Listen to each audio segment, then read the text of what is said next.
Dans ce champ, tout devrait être vert, mais le colza semé par Frédéric Gon n'a pas levé. Seuls quelques pousses commencent à sortir de terre. Ça, c'est un colza qui ne passera pas l'hiver. Il est trop petit, il ne va pas se développer suffisamment, il va être sensible au gel. Et puis on va arriver au printemps avec une plante qui, si elle passe l'hiver, sera trop petite et ne se développera pas correctement et ne donnera pas un rendement correct. Donc autant dire que c'est foutu. La faute au manque d'eau. Depuis le mois de juin, il n'est tombé que quelques faibles pluies dans le Loiret et les champs de Frédéric ne sont pas irrigués.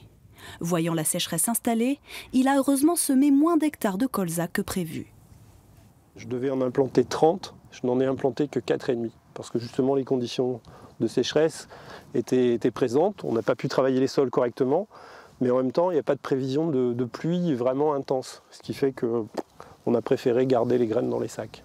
Frédéric ne sera pas indemnisé pour son colza perdu, mais il va pouvoir économiser sur une autre culture dite piège à nitrate.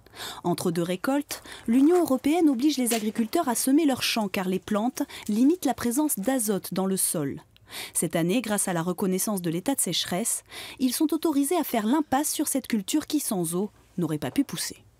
Le fait d'avoir une dérogation, on rentre dans un cadre législatif, donc ça, de ce côté-là, on est soulagé, effectivement. D'un autre côté, quand les implantations n'ont pas été faites, on a économisé cette implantation, qui peut aller de 50 à 80 euros de l'hectare. C'est pas mince, hein. Donc ça, c'est déjà quelque chose d'important. Un soulagement qui n'est que temporaire car la sécheresse de 2018 pourrait avoir d'autres conséquences sur le cycle des cultures à venir. Et pour aller plus loin sur le sujet, on écoute Jean-Pierre Leveillard, le président de la Chambre régionale d'agriculture. 3 questions posées par Amélie Rigaud-Danzou. Cette sécheresse est-elle exceptionnelle? C'est exceptionnel dans la durée, quoi, parce que là, c'est quand même depuis le mois de juin qu'on a pratiquement pas d'eau. On a des 15 mm, on a souvent plusieurs fois par mois, donc ça fait quand même de très faibles quantités. Là, en fait, on a 1 mois et demi de pluviométrie normale répartie sur 4 à 5 mois, quoi. Donc c'est ça qui est assez alarmant. Qui est impacté? C'est d'abord les éleveurs qui vont subir ça parce qu'ils sont d'ores et déjà obligés de taper dans les réserves qu'ils avaient prévues pour l'hiver. Donc c'est d'abord les éleveurs, puis maintenant ça touche aussi des producteurs de grandes cultures.